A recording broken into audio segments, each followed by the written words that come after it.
Hi, it's Steve. Today we'd like to show you how to change the inlet water valve in your washer. The inlet water valve is used to supply both hot and cold water to the machine through two separate solenoids.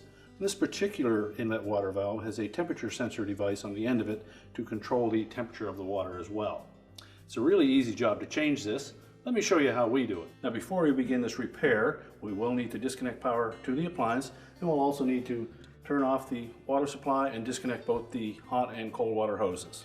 Now next we'll need to lift the main top to access those components. So we'll first of all open up the detergent door, and we're going to remove 4 Phillips screws that secure that bezel.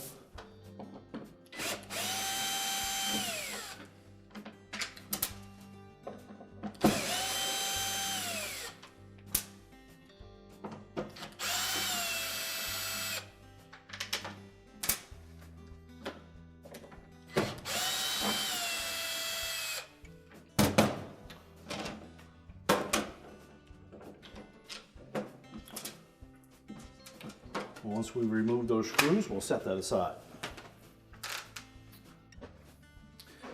Now next we'll need to remove the door.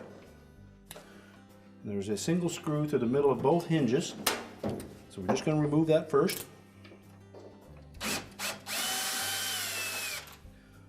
And the hinges are styled so that the door will stay in place even with the screws removed.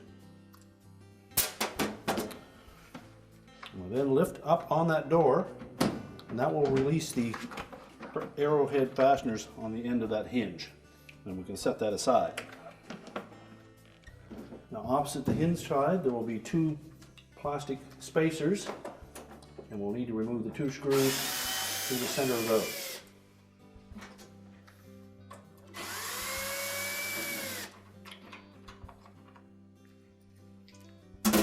Take note that the screws that go through the spacers are different than the ones for the hinge.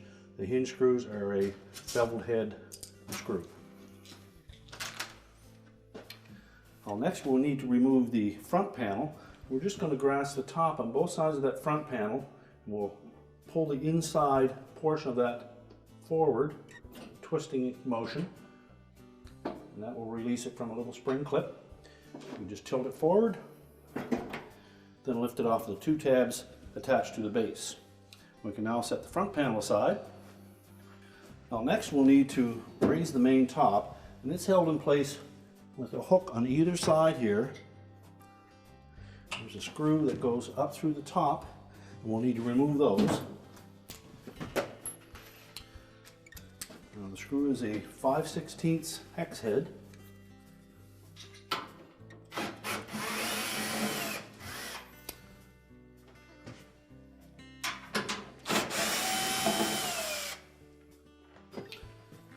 Now with the front panel removed, our next step will be to make sure that the washer is far enough forward that we can remove 2 1/4" hex head screws that secure the water valve mounting bracket to the back of the washer.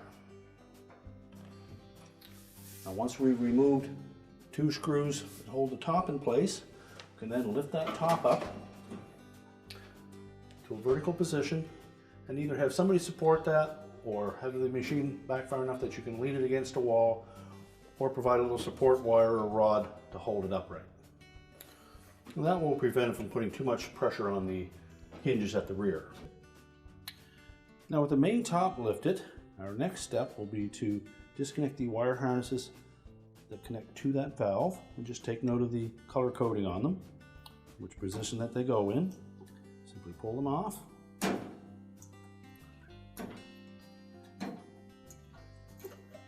And then just move those out of the way. Now next we'll remove a single screw on this end of the valve, and that secures it to the mounting bracket.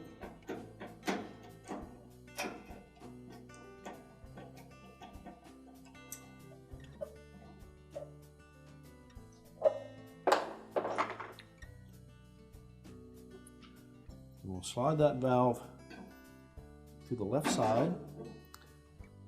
That'll remove it from the openings. We can then lift it up far enough that we can loosen that clamp There may be some water in this hose, so I have a method to clean that up.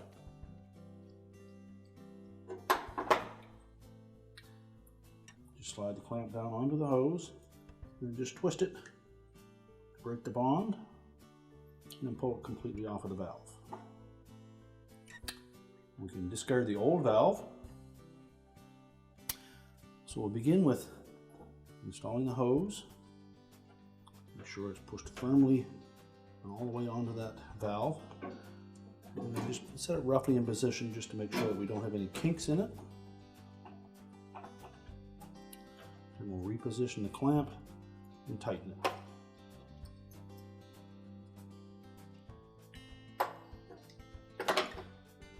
Now we'll fit the 2 inlets to the valve through the mounting bracket. Make sure it's pressed tight up against that mounting bracket. And then just slide it towards the center of the washer until the screw hole lines up on the left-hand side.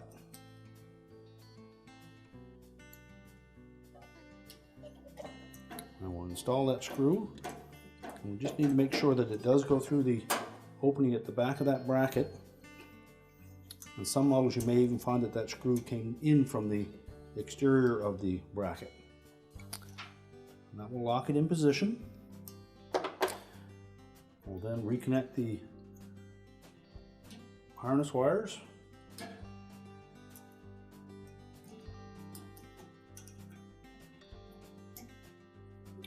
Okay, make sure we have no kinks.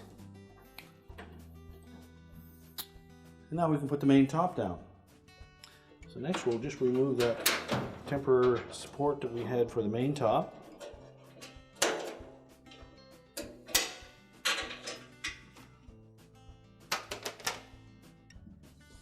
And as we lower that main top down, we want to first of all make sure that we didn't dislodge this little nylon cord that goes through the loop on the top of that soap box. And we'll also keep that harness pulled tight against it as we lower the top.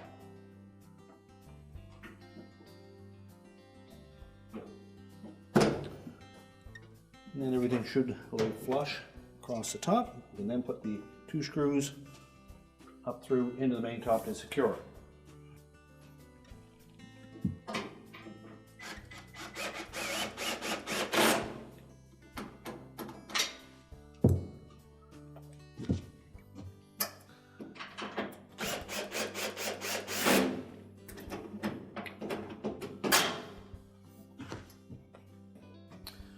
Next we'll put the front panel on, and when lining up that front panel we want to make sure that those 2 hooks on the bottom fit into the corresponding slots on the bottom of the front panel. And as we tilt that front panel into the washer, you'll note that there are 2 little rectangular slots up close to the top, and they will fit over this little spring clip on either side. So you may need to flex those to get them to fit on there.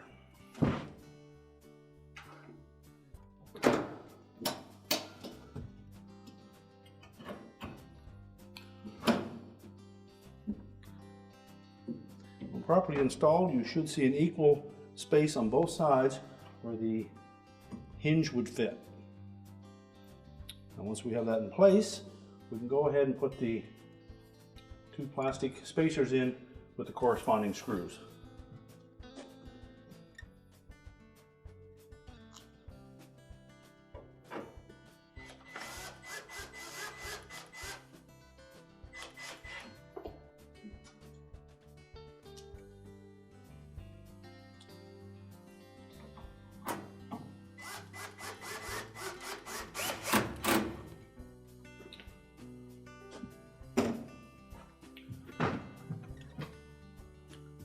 Next we'll install the door. Again, we'll just tilt those hinges out and we're going to line up those little arrowhead fasteners into the corresponding slots.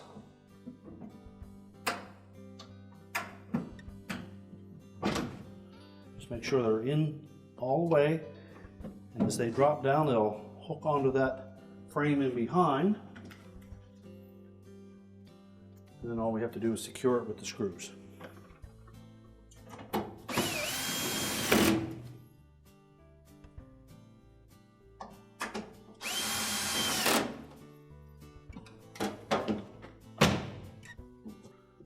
next we'll put the bezel back on the soap box. But we'll also want to just look inside and make sure that that little nylon cord is still in position.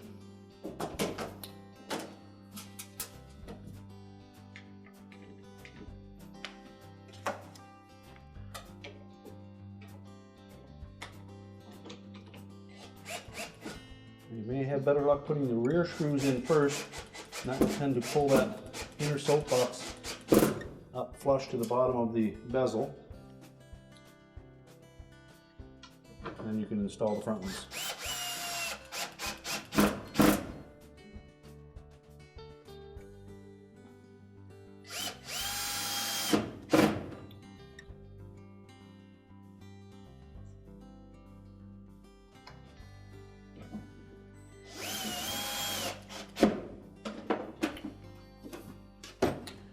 We're now ready to reconnect the power, and our repair is complete.